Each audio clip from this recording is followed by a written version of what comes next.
En moins de 3 mois, un chiffre s'impose. 83 000 personnes basculent. Dans une région où la pauvreté, les pertes de cheptel et l'attente d'aide dominaient, des caisses de volailles et de bétail ont agi plus vite que des programmes coûteux. Pourquoi ce mécanisme modeste devient-il un levier national lorsque la vision d'Ibrahim Traoré le porte au Burkina Faso? Et que change-t-il pour ceux qui regardent de loin? Si cette diffusion continue, la souveraineté alimentaire cesse d'être un slogan et devient une méthode, reproductible, mesurable et surtout appropriée par les ménages. Ce récit ne cherche pas à célébrer un geste, mais à mesurer une mécanique. Comprendre ce programme aide à lire le Burkina Faso autrement. L'enjeu immédiat est simple: rendre aux ménages une base productive qui se reproduit, se vend, puis finance d'autres choix essentiels. L'enjeu réel est plus lourd: prouver qu'un modèle local conçu avec peu de ressources peut rivaliser avec les approches classiques fondées sur l'attente et la dépendance. Et, en filigrane, installer un signal politique. La reconstruction peut partir du foyer, puis changer l'équilibre d'un territoire. La promesse de cette vidéo est donc nette: suivre la logique qui transforme une distribution en test national, sans ajouter de faits qui ne sont pas dans le texte source. On regardera ce qui s'accélère, ce qui résiste, et ce qui pourrait se retourner si l'expansion dépasse les capacités techniques. Le point qui surprend souvent arrive tôt. Le résultat visible n'est peut-être pas le plus stratégique. En quelques semaines seulement, environ 83 000 bénéficiaires ont observé un changement concret dans leurs ressources animales, un rythme rarement atteint par des programmes ruraux classiques. Plus surprenant encore, cette progression ne s'est pas concentrée sur quelques pôles pilotes, mais s'est diffusée de manière quasi organique dans les zones les plus fragilisées. Ce double constat constitue le premier révélateur du programme, soutenu par Ibrahim Traoré. La vitesse n'est pas un effet long secondaire, elle est un indicateur central de viabilité. Pour comprendre ce basculement, il faut revenir au point de départ. Depuis des années, certaines régions rurales vivaient une succession de pertes: cheptels décimés, déplacements forcés, actifs productifs réduits à presque rien. Les ménages n'étaient pas seulement pauvres, ils étaient immobilisés, sans base minimale pour relancer une activité. Les aides extérieures, souvent ponctuelles, soulageaient sans reconstruire durablement. L'approche retenue rompt avec cette logique. Les kits d'élevage ne visent pas, n'est-ce pas, à compenser un manque, mais à restaurer une capacité: produire, reproduire, échanger. Chaque kit contient peu d'éléments, mais ceux-ci sont choisis pour leur rapidité de multiplication et leur intégration directe dans les pratiques locales. Cette simplicité explique en partie la diffusion rapide observée. Un élément souvent négligé est le rôle du contexte social. Dans plusieurs villages, les premières unités visibles ont agi comme un signal collectif. Lorsque quelques foyers recommencent à vendre des œufs ou à sécuriser une alimentation régulière, les autres observent, évaluent, puis s'engagent. La dynamique ne descend pas seulement d'un programme national, elle circule horizontalement. Ce cadre éclaire la logique portée par Ibrahim Traoré: tester la capacité d'un pays à reconstruire sa base productive à partir d'unités domestiques, sans attendre une transformation macroéconomique préalable. La question n'est donc plus seulement de savoir si le programme fonctionne, mais pourquoi il s'active aussi vite dans un environnement longtemps considéré comme bloqué. Très tôt, le programme a pris corps à travers des trajectoires individuelles devenues des repères collectifs. Dans la région de Mané, une veuve auparavant dépendante d'aides irrégulières reçoit un kit élémentaire: un coq, 3 poules et un appui alimentaire limité. En moins de 2 mois, la reproduction permet la vente d'œufs, puis l'échange de quelques volailles contre des biens essentiels. Ce gain n'est pas spectaculaire, mais il est continu, visible et maîtrisé par le foyer. Un second parcours illustre un autre levier. Un jeune déplacé interne, après avoir perdu son troupeau lors des crises précédentes, obtient un petit lot de chèvres accompagné d'un soutien technique. La stabilisation de l'alimentation animale et la sécurisation de l'enclos permettent les premières mises bas avant la fin du 3e mois. Le revenu revient, mais surtout une place économique dans la communauté, avec des échanges réguliers et une reconnaissance sociale retrouvée. Ces histoires ne sont ni isolées, ni exceptionnelles. Elles fonctionnent comme des démonstrations locales. Les familles hésitantes observent des résultats concrets, mesurent les risques, puis décident d'imiter. La dynamique s'auto-entretient, non par discours, mais par preuve quotidienne. Dans plusieurs villages, ces bénéficiaires deviennent des relais informels, expliquant les cycles de reproduction, les erreurs à éviter et les usages possibles des premiers surplus. L'effet précoce le plus important n'est donc pas uniquement économique. Il tient à la restauration d'une capacité d'action. Les ménages cessent d'attendre d'une aide extérieure pour planifier. Ils recommencent à arbitrer, investir à petite échelle et projeter leurs besoins. À ce stade, le programme ne transforme pas encore un territoire, mais il modifie déjà les comportements. C'est précisément ce déplacement, du statut de bénéficiaire à celui d'acteur, qui prépare la suite. Sans ce socle humain, aucune montée en puissance n'est possible. Au lancement, le programme se présente comme une opération simple. Distribuer des kits d'élevage à des ménages identifiés comme les plus fragiles. Les premiers jours sont marqués par une logistique visible, presque classique, avec des remises d'animaux et des explications pratiques. L'objectif affiché reste modeste, permettre un redémarrage économique minimal. Pourtant, très vite, la chronologie dévie de ce que beaucoup anticipaient. En tête, la phase d'activation est courte. Dès les premières semaines, les animaux commencent à se multiplier et les ménages observent des résultats concrets. Les œufs apparaissent, les mises bas surviennent et la consommation familiale s'améliore. Ce qui change le rythme, c'est la simultanéité. Ces micro-succès ne se produisent pas dans un seul village pilote, mais dans une multitude de foyers répartis sur le territoire. L'effet cumulé devient visible presque immédiatement. Le pic intervient lorsque ces résultats individuels se transforment en signaux collectifs. Les marchés locaux commencent à se remplir à nouveau de produits animaux. Les échanges reprennent, d'abord de manière informelle, puis plus structurée. Certains ménages vendent, d'autres échangent, d'autres encore réinvestissent dans l'amélioration des enclos ou dans l'alimentation animale. À ce stade, le programme n'est plus perçu comme une aide ponctuelle, mais comme un mécanisme économique en mouvement. C'est aussi à ce moment que la vision portée par Ibrahim Traoré devient lisible. Le projet cesse d'être un simple geste social pour devenir un test de capacité nationale. La question implicite n'est plus combien de kits ont été distribués, mais jusqu'où cette dynamique peut-elle s'étendre sans s'essouffler. Le changement d'échelle s'opère du foyer au village, puis du village à des zones entières. Les répliques apparaissent ensuite. L'augmentation de la production crée de nouveaux besoins. Conseils techniques, organisation des ventes, gestion des excédents. Des jeunes s'impliquent comme formateurs ou intermédiaires. Des activités annexes émergent, comme la fabrication d'enclos ou la vente d'aliments pour bétail. La dynamique s'épaissit, ajoutant des couches économiques autour du noyau initial. Cependant, ces répliques révèlent aussi des tensions potentielles. Plus la production augmente, plus l'organisation devient nécessaire. Sans structuration, les marchés peuvent se saturer et les gains se fragiliser. Cette phase n'annule pas le succès initial, mais elle en redéfinit les conditions de durabilité. Ainsi, la ligne des événements montre une progression nette. Activation rapide, pic collectif, puis répliques structurantes. Chaque étape prépare la suivante, sans rupture brutale. Le programme ne suit pas une courbe spectaculaire, mais une accumulation de bascules modestes qui, mises bout à bout, changent l'équilibre local. Le point de bascule chiffré apparaît clairement lorsqu'on compare la situation de départ et celle observée après quelques mois.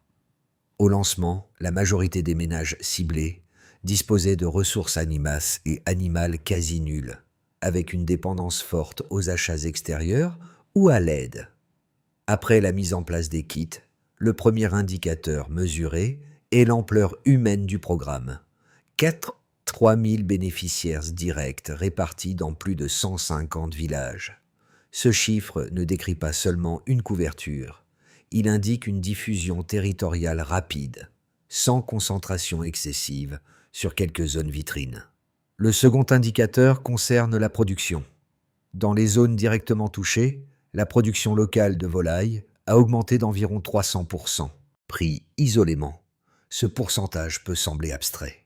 Concrètement, il signifie que des régions auparavant dépendantes des importations ou des circuits irréguliers ont commencé à générer des excédents. Les œufs ne servent plus uniquement à l'autoconsommation, mais deviennent des biens échangeables, créant une liquidité nouvelle au niveau local. Cette hausse n'est pas le fruit d'investissements lourds, mais d'un effet multiplicateur biologique, rapide et prévisible. Le troisième indicateur porte sur les revenus. Les données de suivi indiquent une augmentation moyenne de 45% des revenus des ménages bénéficiaires. Ce chiffre mérite d'être précisé. Il ne provient pas uniquement de la vente directe d'animaux ou de produits dérivés. Il inclut aussi les revenus liés aux emplois locaux créés autour du programme, comme la gestion des élevages, la transformation artisanale ou la formation technique. Autrement dit, l'impact économique dépasse le foyer initial et s'étend à un micro-écosystème. Un quatrième indicateur clé concerne la sécurité alimentaire. Plus de 70% des familles bénéficiaires atteignent une autonomie alimentaire mesurable, définie par leur capacité à couvrir l'essentiel de leurs besoins nutritionnels grâce à leur propre production. Ce seuil est déterminant, car il marque le passage d'une aide compensatoire à une autosuffisance partielle mais stable. Il réduit la vulnérabilité aux chocs extérieurs et libère des ressources pour d'autres usages, comme l'éducation ou la santé. Enfin, un indicateur souvent moins mis en avant concerne les investissements collectifs. Les réinvestissements dans les infrastructures locales progressent d'environ 35% dans les zones concernées. Ces fonds servent à des projets concrets, puis équipements solaires, espaces de stockage. Ce chiffre suggère que les gains ne sont pas intégralement consommés, mais en partie capitalisés, ce qui est un signal fort de confiance dans la durabilité du modèle. Pris ensemble, ces chiffres dessinent une cohérence. Ils ne racontent pas une croissance spectaculaire à l'échelle nationale, mais une consolidation rapide à l'échelle locale. La logique portée par Ibrahim Traoré s'appuie précisément sur cette granularité. Multiplier les unités productives simples pour obtenir par agrégation un changement structurel. Les données ne promettent pas une transformation instantanée du pays, mais elles confirment qu'un seuil critique est atteint, rendant le retour en arrière de plus en plus coûteux. Deux lignes d'analyse se font face lorsque l'on observe ce programme. La première, favorable, considère les kits d'élevage comme un modèle efficace de relance rurale. Ses partisans soulignent la rapidité des résultats, la simplicité des moyens engagés et la capacité des ménages à retrouver une base productive sans dépendre durablement d'aides extérieures. Selon cette lecture, la reproduction animale agit comme un multiplicateur naturel, capable de générer des revenus, de renforcer la sécurité alimentaire et de relancer des marchés locaux à partir d'investissements limités. La seconde ligne est plus prudente. Elle reconnaît les succès initiaux, mais interroge leur durabilité. Les critiques avancent plusieurs points. D'abord, la dépendance possible à un soutien technique continu, notamment pour la santé animale et l'organisation des filières. Ensuite, le risque de saturation des marchés locaux, si la production augmente plus vite que les capacités de transformation et de distribution. Enfin, la crainte que des chocs externes, comme l'insécurité ou des tensions logistiques, fragilisent un modèle encore jeune. Ces objections méritent d'être prises au sérieux, car elles identifient de véritables zones de fragilité. Cependant, les données observées jusqu'ici apportent des éléments de réponse. D'une part, une majorité de villages bénéficiaires a démontré une capacité à gérer la croissance de leur cheptel sans augmentation proportionnelle de l'assistance extérieure. Les ménages adaptent leurs pratiques, diversifient leur production et réinvestissent localement, ce qui réduit progressivement la dépendance initiale. D'autre part, l'émergence d'activités annexes, comme la transformation artisanale et les services liés à l'élevage, indiquent que le système ne reste pas figé. Il se complexifie de l'intérieur.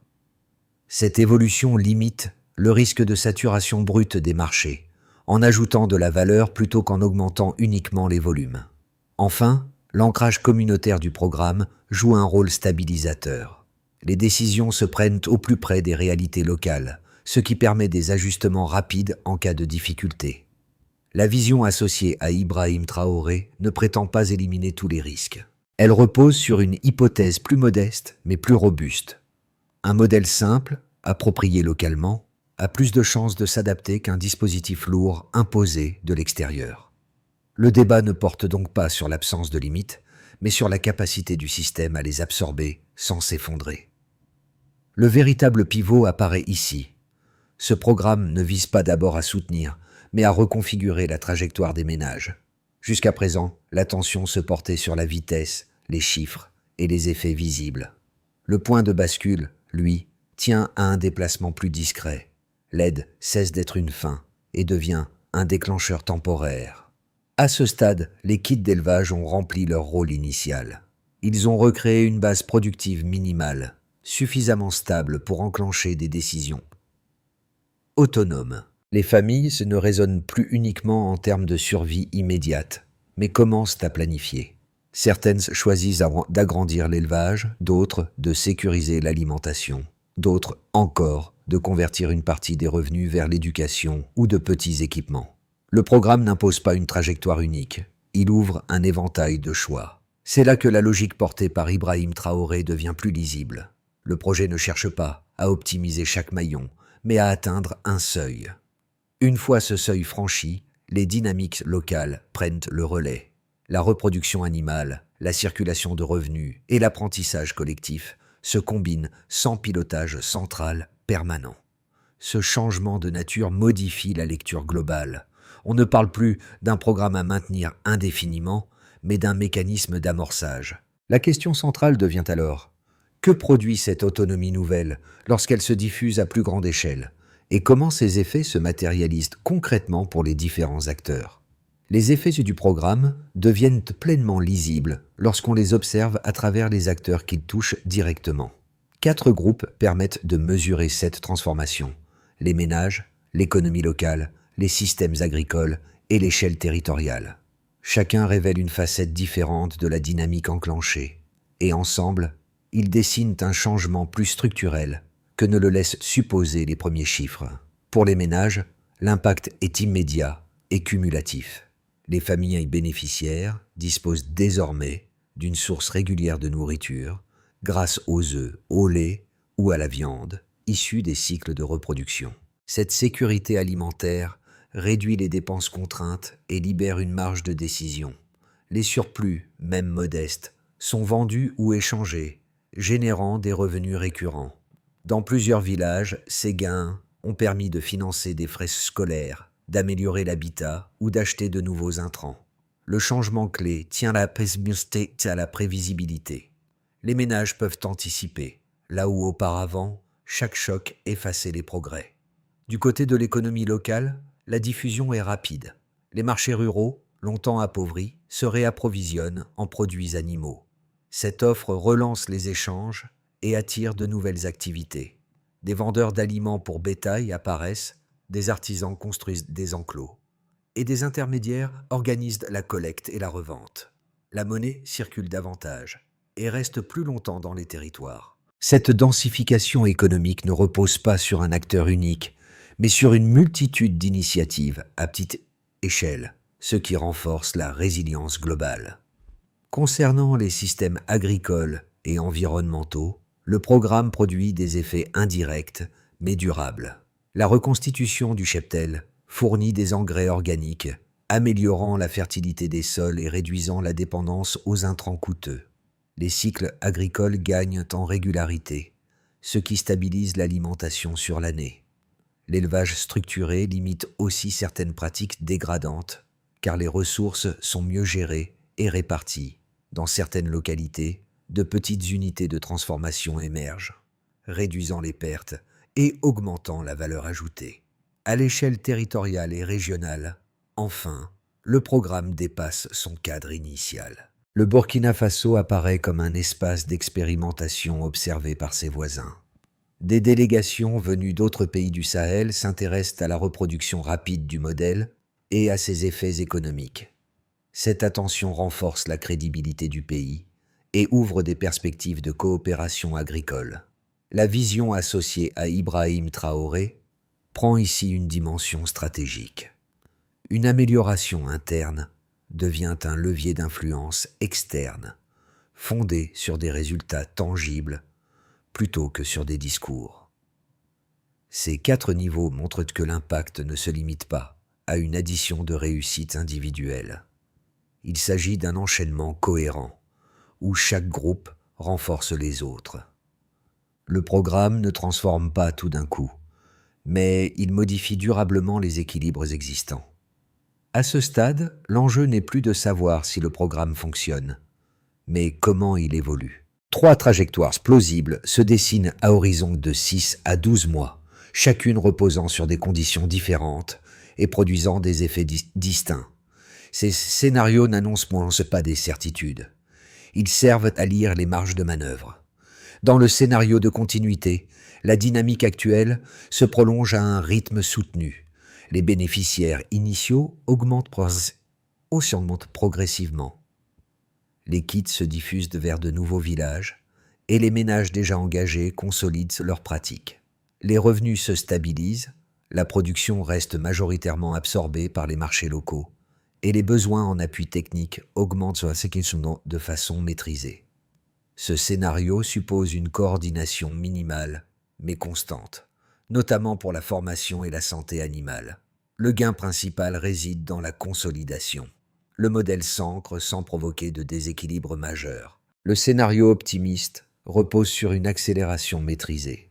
Les résultats visibles attirent davantage d'investissements locaux et de partenariats alignés sur l'autonomie. Le nombre de familles bénéficiaires augmente fortement, y compris dans des zones urbaines périphériques. Les filières de transformation se structurent plus vite, absorbant les excédents et créant des emplois supplémentaires. La circulation de valeur s'intensifie et l'influence régionale du modèle s'affirme. Ce scénario exige cependant une capacité accrue d'organisation, sans laquelle la vitesse pourrait devenir un facteur de fragilité. Le scénario de tension, enfin, apparaît si plusieurs obstacles se cumulent. Une expansion plus rapide que les capacités techniques peut saturer certains marchés, peser sur les prix et réduire les marges des ménages. Des contraintes logistiques ou sécuritaires peuvent perturber les chaînes de distribution.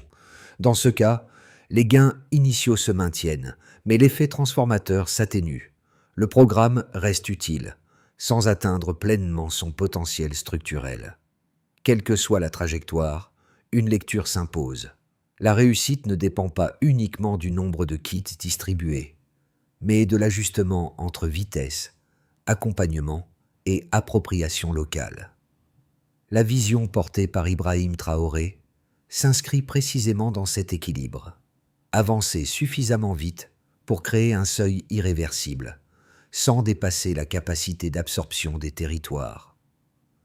Le choix n'est donc pas entre succès et échec, mais entre consolidation, amplification ou stagnation relative. À ce stade du récit, l'impact du programme ne concerne plus seulement les territoires ruraux du Burkina Faso. Il interroge aussi la manière dont chacun perçoit les mécanismes de sortie de la vulnérabilité. Pour le spectateur, 3 déplacements de regard s'opèrent selon sa position et ses attentes. Pour ceux qui s'intéressent aux politiques publiques et au développement, le programme oblige à reconsidérer l'échelle d'intervention. Il montre qu'une action limitée en moyens peut produire des effets rapides si elle cible une capacité productive ou productible. L'enjeu n'est plus d'opposer aide humanitaire et développement à long terme, mais de comprendre comment un déclencheur bien conçu peut relier les deux. Cette lecture invite à privilégier des dispositifs mesurables, appropriables et adaptables plutôt que des modèles standardisés. Pour les acteurs économiques et associatifs, la leçon est différente. Le programme met en évidence l'importance des écosystèmes locaux. Les gains ne proviennent pas uniquement de l'actif initial, mais de tout ce qui se greffe autour. Formation, transformation, échange. Cela rappelle que la création de valeur durable dépend souvent de la densité des interactions plus que de la taille de l'investissement. Même à petite échelle, des effets d'entraînement peuvent apparaître si les conditions sont réunies.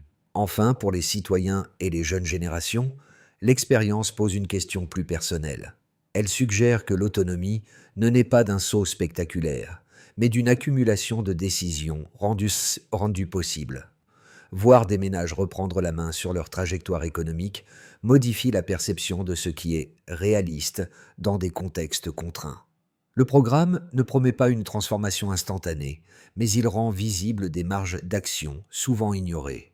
Ce déplacement du regard est essentiel. Il rappelle que les modèles efficaces ne sont pas toujours les plus complexes, mais ceux qui redonnent aux individus une capacité de choix.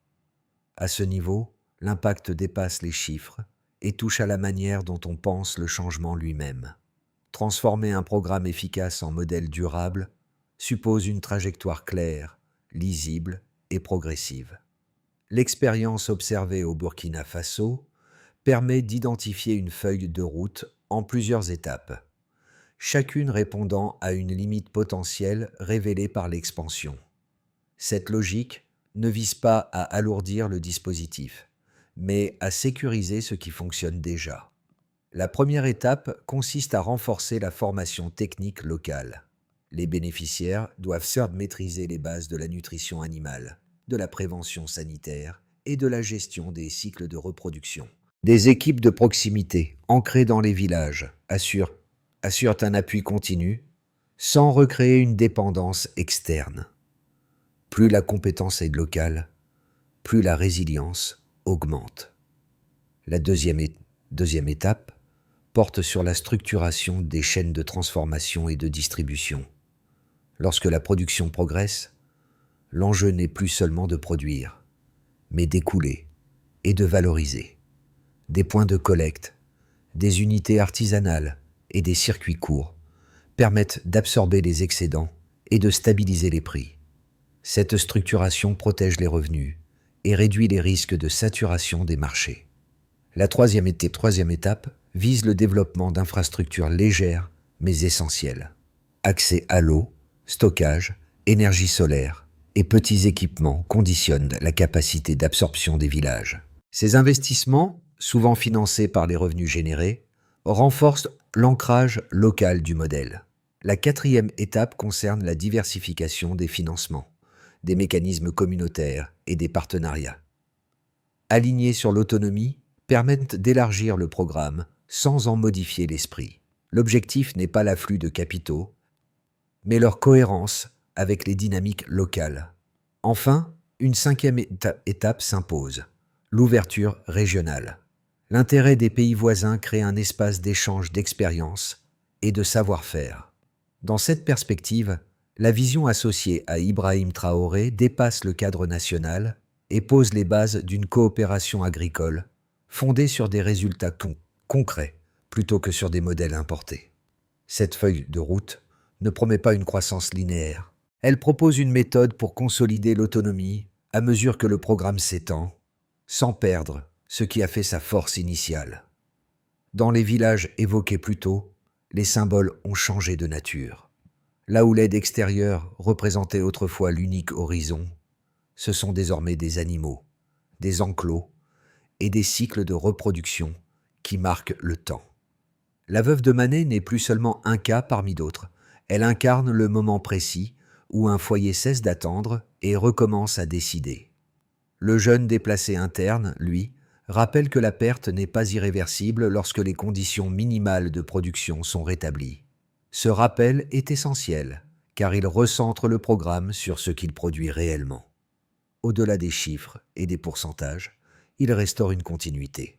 Les ménages peuvent projeter leurs efforts dans la durée, transmettre des pratiques et construire une mémoire économique locale. Cette continuité explique pourquoi les effets observés ne s'effacent pas dès que l'attention se déplace ailleurs. La vision associée à Ibrahim Traoré prend ici une dimension plus sensible. Elle ne repose pas uniquement sur une stratégie nationale, mais sur l'addition de milliers de trajectoires stabilisées. Chaque kit d'élevage devient un point d'ancrage, chaque surplus une preuve que la reprise est possible sans rupture brutale. Le changement ne surgit pas comme un événement spectaculaire, il s'installe par accumulation. Ce retour au concret permet de comprendre pourquoi le programme dépasse le statut d'initiative sociale. Il agit comme un rappel constant. La souveraineté commence souvent par des choix modestes, répétés, appropriés localement. Lorsque ces choix deviennent la norme, l'avenir cesse d'être abstrait. Il prend la forme d'un quotidien plus prévisible, plus maîtrisé. Un animal peut sembler insignifiant. Pourtant, multiplié, transmis et réinvesti, il devient une promesse tenue. À ce point du parcours, le programme des kits d'élevage ne se résume plus à une réussite locale. Il devient une invitation à réfléchir autrement au levier du changement. Ce qui se joue au Burkina Faso n'est pas uniquement une amélioration des indicateurs ruraux, mais une démonstration. Des solutions sobres, pensées pour être appropriées, peuvent produire des effets durables lorsqu'elles redonnent une capacité d'action directe.